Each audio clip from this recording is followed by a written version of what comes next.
The late afternoon sun bathed the courtyard of St. Augustine's Cathedral in a honeyed glow, turning the stained glass windows into kaleidoscopes of color on the marble floors. Everywhere, guests in their finery, silk gowns, crisp suits, murmured in anticipation. At the far end, beneath a cascade of white orchids and jasmine vines, stood the altar, a vision in ivory and gold. A hush fell as the organist's opening chords swelled. All eyes turned to the back doors. Adriana stepped into view, her ivory gown a portrait of delicate lace and tulle, her dark curls pinned high with crystalline combs. She paused, letting the moment wash over her. The admiring glances, the soft click of cameras, the gentle scent of gardenias drifting through the nave. She felt radiant, buoyed by the dream she'd held since childhood. At the front, seated on plump velvet chairs, were Adriana's new in-laws. Her mother-in-law, Mrs. Eloise Camara, watched with an inscrutable smile. Her lips were painted the palest rosebud pink. Her jet-black hair, swept into a perfect chignon, gleamed in the sunlight. But her eyes, those deep, dark wells, were cool as polished obsidian.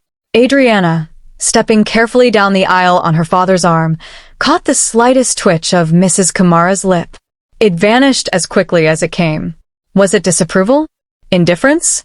Adriana forced herself to breathe evenly. Her father, hands trembling just enough to betray his nerves, gave a small nod. Adriana released his arm, sliding hers into her groom's as Lillian's wedding march broke into triumphant melody. Samuel's chestnut eyes shone with joy as he escorted her forward. Every tense thought dissolved in that moment, until Mrs. Camara's voice, low and too clear, reached her ears. "Beautiful," the older woman said, turning only slightly. "Perfect, even." Adriana tilted her head. Her mother-in-law's tone was oily, as though she were congratulating a rival rather than a daughter-in-law. Adriana pressed her lips together, refusing to let that single remark cloud her happiness. She took Samuel's hand. Samuel, flush with pride, whispered, "You're breathtaking." Adriana forced a smile. "Let's get through the vows." As the officiant began, Adriana's eyes flicked to the guests. In the front row, relatives whispered among themselves, exchanging sideways looks.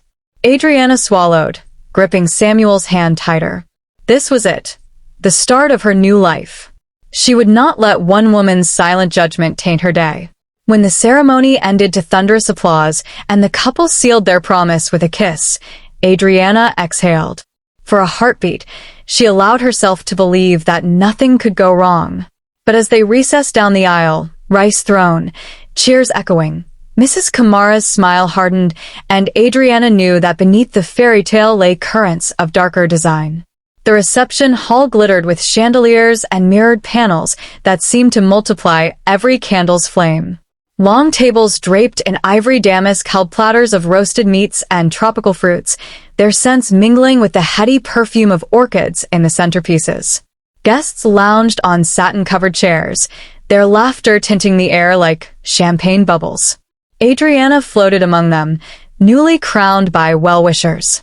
Cousins she hadn't seen in years fell into her arms. College friends snapped selfies. Everyone wanted a moment with the bride. But beneath the warm glow, Adriana sensed a current of tension. She paused by the table of her husband's extended family.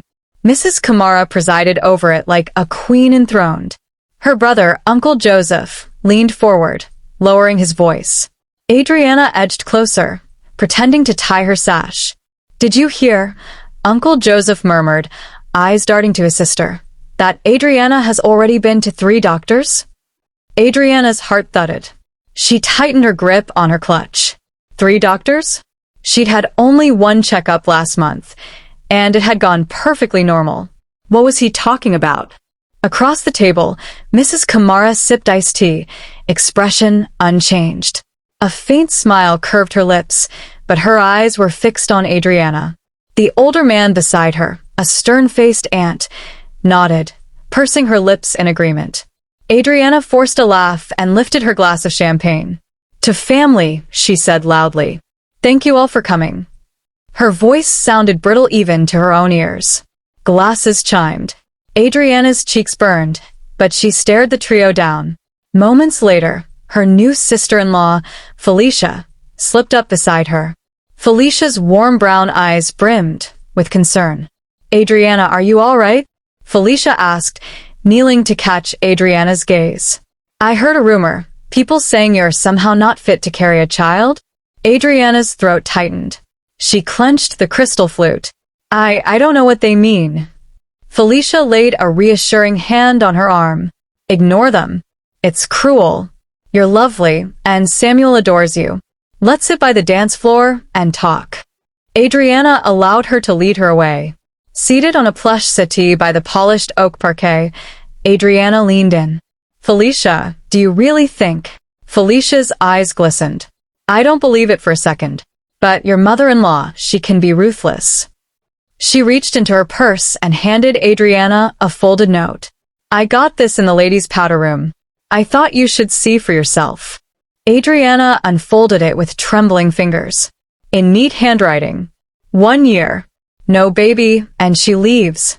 No exceptions. Her breath caught. She looked up at Felicia. "But how? Who?" Felicia shook her head. "I'm so sorry, darling. She's already telling people you're infertile." Adriana's pulse thundered in her ears. The chatter of the reception faded into a dull roar. She felt suddenly weightless, as though standing on the edge of a precipice. Her dreams of a happy marriage collided with this brutal directive. She had to tell Samuel. But how? At that moment, the string quartet struck up a joyous tune. The first guests drifted onto the dance floor. Adriana rose, smoothing her dress. "Stay close," she whispered to Felicia. "Please." As she drifted back into the swirl of guests, Adriana steeled herself. This was no longer just a celebration, it was a battleground. That night, the newlyweds departed for their honeymoon suite at the estate's guest villa.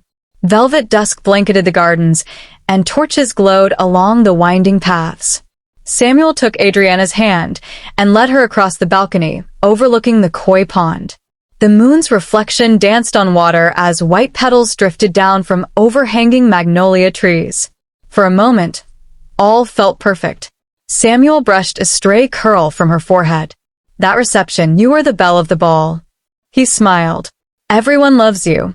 Adriana forced a return smile, though her mind churned with the note's message. She pulled out her phone. "Samuel, were you aware of any rumors?" She handed him the note. Samuel read it, eyebrows knitting. He balled it in his fist. "This is ridiculous. My mother wouldn't, she loves you." Adriana's chest tightened. "She sent this tonight." She set a deadline. Samuel's jaw clenched. He tossed the crumpled paper into a fountain below. Silver carp scattered. "I won't let her treat you this way." He wrapped his arms around her. "We'll figure this out." Adriana leaned into his warmth, but couldn't shake the shadows. Later, in the quiet of their suite, she stared at the silken sheets. Her mind replayed every glance, every whispered word. The next morning, sunlight streamed through lace curtains. Adriana dressed for her first medical appointment as Samuel's wife. She wore a pale pink blouse and tailored slacks, determined to confront any doctor's prejudice head-on. In the car, Samuel's hand never left hers. At the clinic, Dr. Okoye, a warm woman with kind eyes, ushered them into a pastel-painted exam room. "Congratulations," she said, beaming. "And how can I help today?" Adriana took a deep breath. "I'd like a complete fertility workup." She passed Dr. Okoye an introductory note. "My mother-in-law insists there's something wrong, and I want answers." Dr. Okoye's brow furrowed. "No woman should be pressured like that." She took her hand. "We'll run the tests, but let's be clear. Your health and peace of mind matter most." As blood was drawn and ultrasound scheduled, a seed of hope took root. Dr. Okoye's competence and compassion reminded Adriana that not all power lay with Mrs. Kamara. Yet, beneath that hope lay fear. Fear of vindication. Fear of confirming the worst. Later, Samuel insisted on lunch at the villa's veranda. They dined on grilled prawns and coconut rice, birds swooping in the lush foliage around them. They spoke of their plans, travels, children, a future together. Each word felt like building a fragile bridge over unseen chasms. Yet when Adriana excused herself to make a phone call to her sister back home, she found herself dialing her aunt instead and sobbing into the receiver. "He loves me," she whispered. "But what if I can't give him children?" Her aunt's voice, steady and fierce, soothed her. "You are so much more than motherhood. You'll find your path, whatever it holds." Adriana wiped her eyes. The seed of doubt remained, but now it was tinged with resolve. She would face whatever lay ahead on her terms. By their second wedding anniversary, the pressure had intensified. Tests were inconclusive, some hormones low, others normal. Dr. Okoye suggested a specialist consultation, but Mrs. Kamara would hear none of it. She demanded immediate action. The confrontation came at a formal dinner in the Kamara manor. Crystal candelabras glowed on a long mahogany table, and vintage silverware gleamed beside plates of braised lamb and roasted yams. Candles flickered, sending dancing shadows across family portraits of stern-faced ancestors. Adriana sat between Samuel and his younger sister, Felicia. Across from her, Mrs. Kamara appeared serene in an emerald gown. Yet her eyes burned like embers of condemnation. Midway through dinner, she laid down her napkin. The conversation died. Adriana's pulse throbbed. She sipped her wine. "Adriana," Mrs. Kamara began, voice soft but cold, "I've been patient." She glanced at her son. "But time is fleeting." She turned back. "No baby within a year of your marriage, and I will require you to vacate this home and relinquish any claim to my son's inheritance." Gasps rippled around the table. Samuel sat rigid. Felicia's fork clattered silently. A distant cousin dabbed at her eyes. Adriana's throat felt dry. She pictured herself, alone and destitute, stripped of title and home. Her breath caught. "Mother," she managed. Mrs. Kamara's lips curved into a pitying smile. "Don't take it personally, dear. We need heirs." She sipped her wine, as though concluding a business meeting. Silence pressed in. Adriana steadied her voice. "I understand your concern for lineage, but my heart belongs to your son, and I intend to build our family on love, not ultimatums." Samuel's face flushed. He slammed his knife on the table. "Mother, stop." His outburst shattered the unease. Mrs. Kamara lifted her chin regal. "If your wife values your happiness, she will comply." She rose, gathering her gown. "Good night." She swept from the room, leaving Adriana trembling. Samuel stood and crossed to her. He cradled her face in his hands. "I'm so sorry," he whispered fiercely. "I won't let her hurt you." Adriana looked up into his eyes, dark pools of anguish and love. She saw his fury, his helplessness. She knew that in protecting her, he risked fracturing his bond with his mother.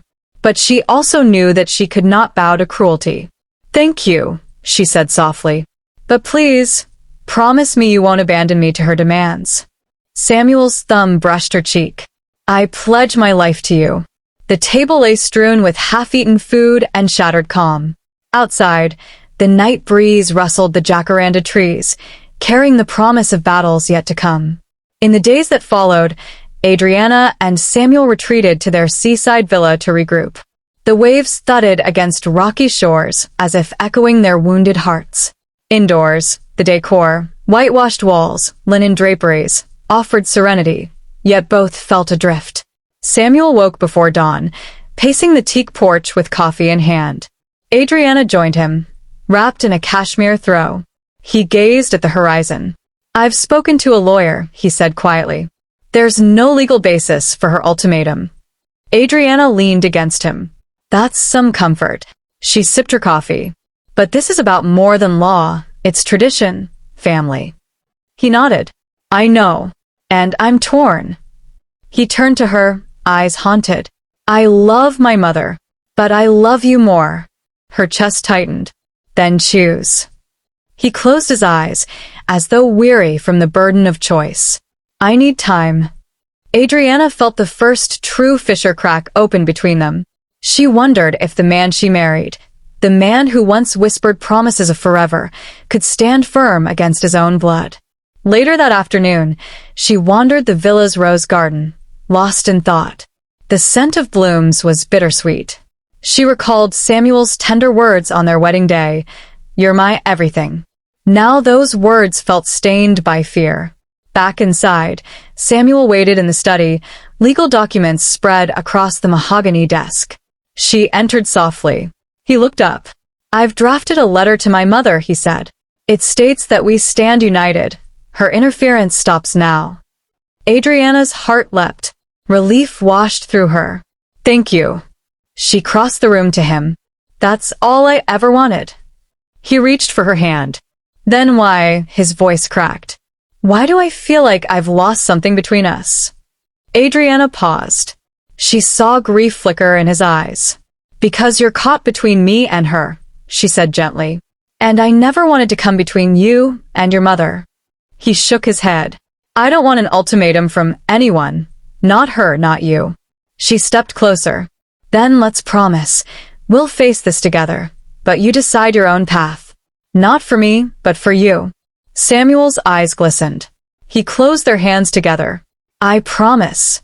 Yet as they embraced, a thundercloud of doubt still hovered. Would Mrs. Kamara relent in the face of their defiance? Or would she unleash a deeper campaign of manipulation? Ahead lay choices that could either bind them forever or splinter their love into irreparable shards. And neither Adriana nor Samuel could predict which path awaited them beyond the horizon. As the sun dipped below the sea, Adriana watched its final rays flicker across Samuel's determined face. She knew the battle lines were drawn, not just for a child, but for the soul of their marriage. Could love withstand the legacy of betrayal? Or would the weight of family traditions crush their dreams before they even took root?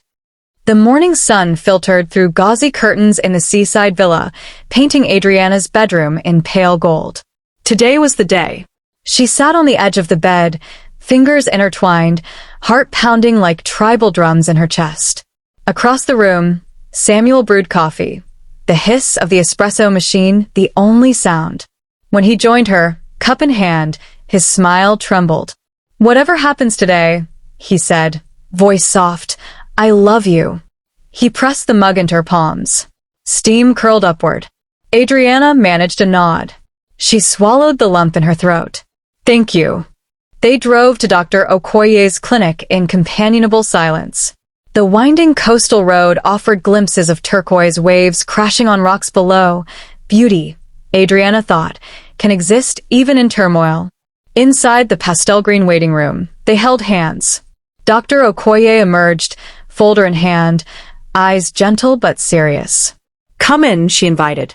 In the exam room, sunlight pooled on the terrazzo floor. Adriana perched on a stool beside the examination table. Samuel stood behind her, thumbs stroking her knuckles. Dr. Okoye glanced at her notes. "Your blood work and ultrasound are complete. I'm afraid I have difficult news." A cold slide of dread raced through Adriana's veins. What is it?" The doctor inhaled. "Your hormone levels indicate a diminished ovarian reserve. In plain terms, you're facing early ovarian aging. Conception naturally will be extremely difficult." Silence stretched. Adriana's throat felt raw. Samuel's grip tightened. She closed her eyes, tasting the metallic tang of panic. Dr. Okoye continued gently. "There are options: IVF, donor egg, surrogacy, but they're costly and emotionally taxing. I want you to know you have choices, and they're not your fault." Adriana opened her eyes, pupils wide. "Options." Her voice was barely a whisper. She braced for tears, but found only numbness. Samuel drew closer, wrapping his arms around her. "We'll do whatever it takes," he vowed. His words were firm, but she heard the tremor beneath them. Adriana forced a breath. "Will my mother-in-law accept that?" Dr. Okoye offered a sad smile. "I can't say, but your health and well-being come first." Leaving the clinic, Adriana felt weightless, adrift between hope and despair. Samuel guided her to the car, shielding her from the midday glare. She closed her eyes, letting each breath ground her. That evening, they met Felicia in the villa's courtyard, lanterns glowing among bougainvillea vines. Felicia greeted them with relief. "How did it go?" Adriana steadied her voice. "The diagnosis, it's not good. We have options, but they're complicated." Felicia reached for her hand. "We'll face them together." Under the twinkling lantern light, Adriana let herself believe their unity could weather any storm, yet the specter of Mrs. Kamara's ultimatum loomed, more implacable than any medical report. A week later, Samuel's father's birthday party provided the stage for Mrs. Kamara's next move. The grand hall of the Kamara estate was draped in burgundy and gold. Crystal chandeliers showered the room in prisms.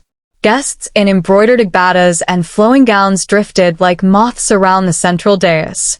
Adriana, in a lavender silk dress, stepped carefully through the crowd. Samuel stayed at her side, but she felt eyes tracking her every step. Whispers fluttered like sparrows. Suddenly, the orchestra paused. Mrs. Kamara rose from her throne-like chair. Silence crashed over the room. Adriana's pulse thudded. "Friends, family," Mrs. Kamara's voice rang out, steely. "Before we honor my husband, I have an announcement regarding our daughter-in-law." A gasp rippled. Adriana's stomach clenched. "Adriana," Mrs. Kamara continued, eyes glittering, "you have not fulfilled the duty of marriage, providing an heir. As of today, you are no longer welcome in this home.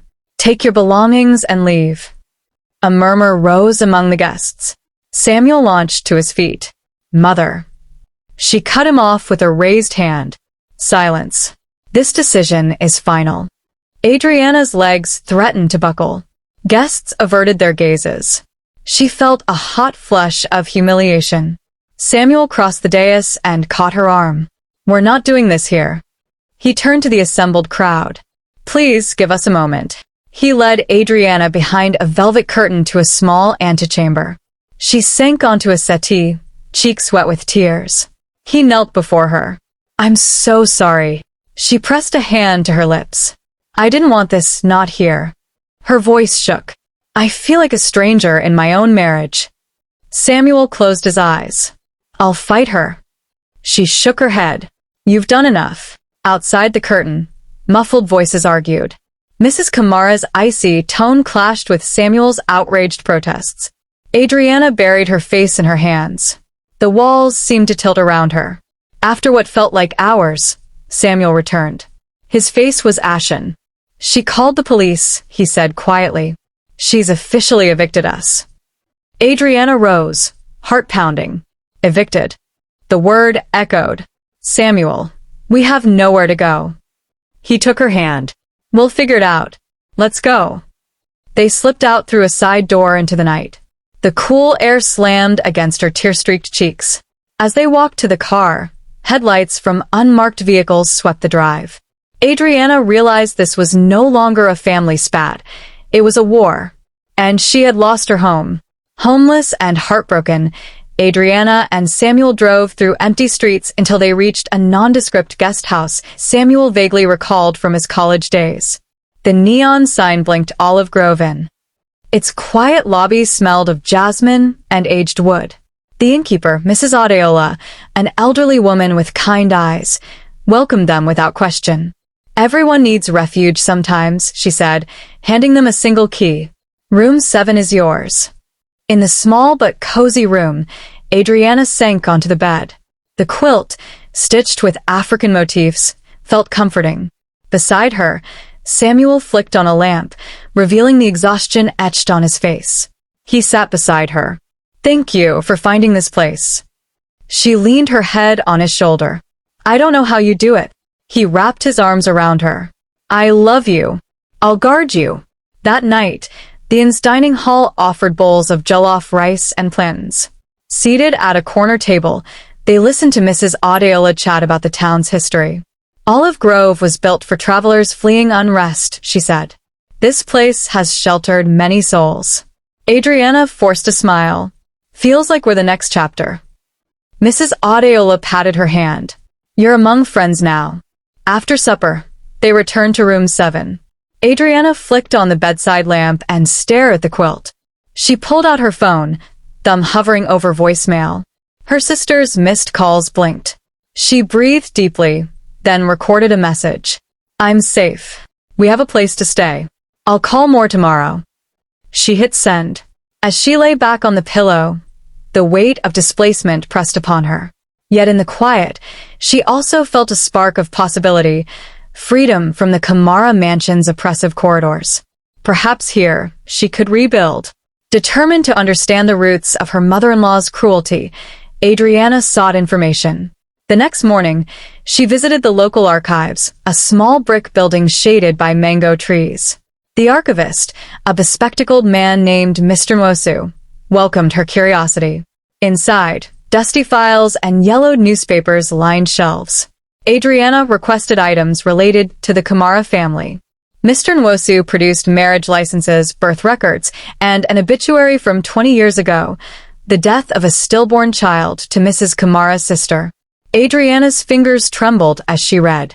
A faded photograph showed a young Eloise, a softer, smiling face, cradling a lifeless infant. Her expression was a portrait of grief.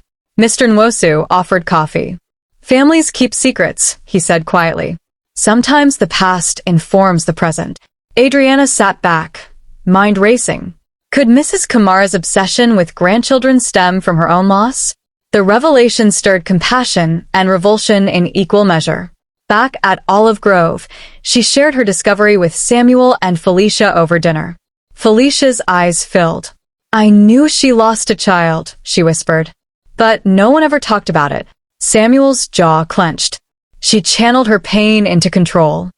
Adriana laid a hand on his arm.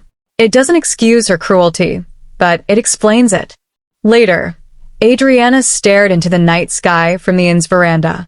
The Milky Way arced overhead, a reminder that life's tapestry can weave sorrow into strength. She vowed to use this knowledge, not to destroy Mrs. Kamara, but to confront her with truth. While packing clothes to move to a longer-term rental, Adriana discovered a wobbly box of old books at the back of her childhood closet, books her mother had given her years ago. Tucked between volumes was a slender leather-bound diary. On the front, embossed in fading gold leaf, were the initials EK. Hands shaking, Adriana opened it. The first entry, dated June 15, 2004, read, "I clutched the lifeless weight of my daughter, tears carving rivers down my cheeks. I vowed never to love again." Page after page chronicled Eloise's descent, panic at each missed period, furious confrontations with husbands, desperate prayers. One entry, underlined twice, screamed, "They mock me. My womb is barren. I will break them first." Adriana's breath caught. She read on. The day Mrs. Kamara drafted the ultimatum she'd recycled for Adriana, the calculated eviction notice, even plans for a lesson to teach her daughter-in-law obedience. Tears blurred Adriana's vision. She clutched the diary to her chest, mind whirling. She now held the weapon and the wound. Eloise's pain-driven malice had created a cycle of cruelty, but this diary could break it. The final page ended with a question. "If I destroy the one I love most, will I ever forgive myself?" Adriana closed the book, heart pounding. Dawn was breaking. She realized that her next step would not be running or hiding, but confronting Mrs. Kamara with the truth laid bare in these pages.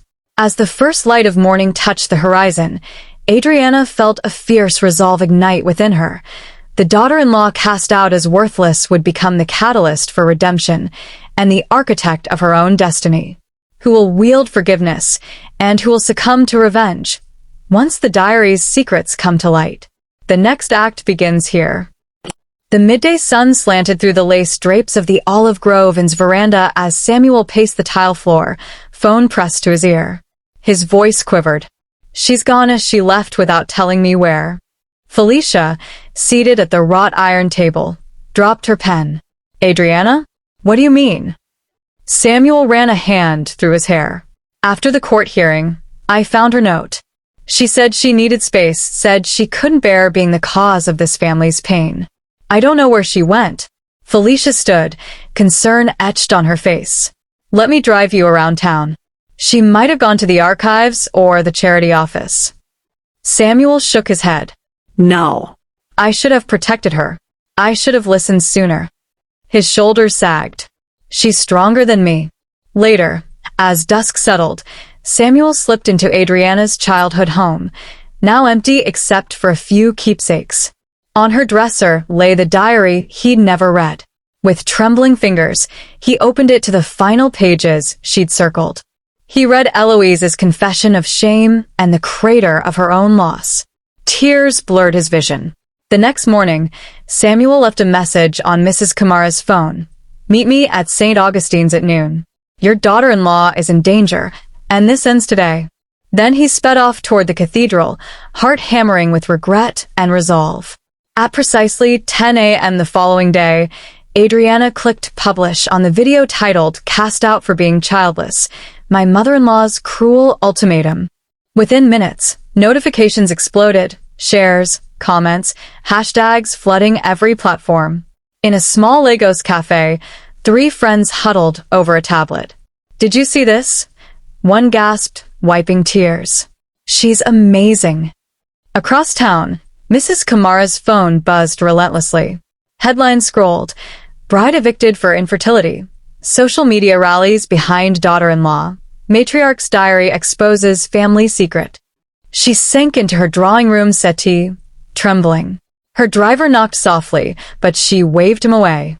On the coffee table lay a printed copy of Adriana's video transcript, the diary entries pinned to it. Back at Olive Grove, Adriana watched the numbers climb. 50,000 views, 100,000 soon. Public figures and celebrities voiced support. Comments celebrated her courage. Fundraisers popped up to help other couples facing infertility. Felicia wrapped her in a fierce hug. You've turned your pain into power. Adriana's eyes shimmered. I never imagined so many would listen. But beneath her triumph stirred a new fear. Would the court of public opinion truly protect her, and could it heal a family's wounds? The marble foyer of the High Court echoed with footsteps as Adriana, flanked by her lawyer Mr. Obiagelu, approached courtroom 3B. Samuel entered moments later, suit straight, face pale but determined. On the bench, Judge Adekunle peered over his glasses. Ms. Kamara, he intoned, we're here to resolve your eviction and inheritance dispute. Mr. Obiagelu rose. Your Honor, my client was unlawfully evicted under duress. We seek immediate reinstatement of her marital rights and restoration of her residence. A hush fell. Mrs. Kamara sat stony-faced, her counsel whispering urgently. When it was her turn, she stood gracefully. Your Honor, tradition and family cohesion require that heirs produce offspring. My daughter-in-law's failure to fulfill this sacred duty justified my decision. A murmur rippled through the gallery. Samuel clenched his jaw. Adriana paled but met her mother-in-law's gaze unflinchingly. Judge Adekunle tapped his gavel. I have reviewed the evidence, medical reports, the diary, and testimony. Madam, tradition does not override constitutional rights. A spouse cannot be evicted for medical reasons. Mrs. Kamara's mask slipped. Guilt flashed across her eyes. The judge continued, I rule in favor of Ms. Kamara. She shall be immediately reinstated to marital property and awarded nominal damages. Outside the courtroom, cameras swarmed. Samuel embraced Adriana as reporters clamored. We did it, she whispered, voice wavering. He kissed her forehead. We did it together. Yet as they exited under the glare of flashbulbs, Adriana sensed that true reconciliation lay beyond legal victory. Weeks later, in a sunlit hall adorned with balloons and banners that read, Seeds of Hope, Infertility Support Group Launch, Adriana stepped to the podium. Behind her, images of smiling couples and hospital wards displayed on a projector screen. Samuel stood in the front row, pride shining in his eyes. Felicia handed Adriana a microphone. The room fell silent. Adriana inhaled. I once believed my worth depended on motherhood alone, she began, voice clear. But that belief nearly destroyed me. Today, we plant seeds of hope for every woman who's been told she's broken. When she finished, the audience rose in a standing ovation. Tears glistened on cheeks, women and men, doctors and journalists alike. Mrs. Kamara sat at the back, arrival unannounced, her hands folded in her lap. After the speeches, Adriana mingled with attendees. A young couple approached, clutching a hospital referral. "Your story gave us courage to seek treatment," the woman said, voice trembling. Adriana hugged them. In the corner, Mrs. Kamara watched, silent. At the end of the event, Adriana found her. "Why did you come?" Adriana asked softly. Mrs. Kamara's voice cracked. "I needed to see the woman my son loves." She extended a trembling hand. "I'm sorry." Adriana studied her, heart fluttering between anger and compassion. She took the hand. "Thank you for coming." That evening, under the veranda's lantern glow at Olive Grove Inn, Adriana and Mrs. Kamara faced each other across a small table. The diary lay between them, its worn leather binding cracked. Eloise's shoulders shook with sobs. "I was so angry at life," she whispered. "When I lost my daughter, I blamed fate, and then I blamed anyone who reminded me of my failure." She pressed a trembling finger to the diary. "Every entry here is a testament to my bitterness." Adriana's chest ached. "You taught me cruelty. But this," she gestured at the pencil-scrawled pages, "teaches me compassion." Mrs. Kamara wiped her eyes. "I see now that love isn't possession. It's giving someone space to live, to choose." Her gaze softened. "I almost destroyed that. I'm so sorry." Adriana reached across and squeezed her hand. "Thank you for telling the truth." Outside, cicadas chirped as the night deepened. The two women, once adversaries, sat in fragile truce, bound by shared pain and the possibility of forgiveness. Tomorrow dawns on a new chapter. Will mother and daughter-in-law rebuild their bond, or will secrets, yet untold, cast another shadow over their fragile peace? Sunlight streamed through the stained-glass windows of St. Mary's Clinic, painting colorful patterns on the cream tile floor. Adriana sat on the examination bench, clutching Samuel's hand as Dr. Okoye smiled. "Congratulations," she said softly, handing Adriana the sonogram printout. "You're pregnant." For a heartbeat, the world stilled. Adriana's eyes filled with tears. We," she stammered, pressing the paper to her heart. Samuel exhaled in relief, pulling her into a tight embrace. "Our miracle," he whispered. Later, in the privacy of their new garden cottage, they shared the news over steaming cups of hibiscus tea. Adriana traced her fingertip over the sonogram's tiny shape. "I can't believe it," she laughed through tears. Samuel kissed her forehead. "You can believe it, sweetheart. This is real." That evening, at a celebratory dinner with Felicia and Mrs. Kamara, who had tentatively accepted an invite, the atmosphere crackled with cautious hope. Mrs. Kamara pressed her napkin into her lap, watchful. When Adriana announced her pregnancy, the older woman's lips trembled. "Oh my God," she breathed. For a long moment, no one spoke.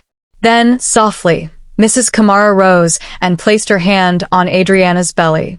"My granddaughter," she whispered. Adriana caught Samuel's eye. This was the moment forgiveness first bloomed.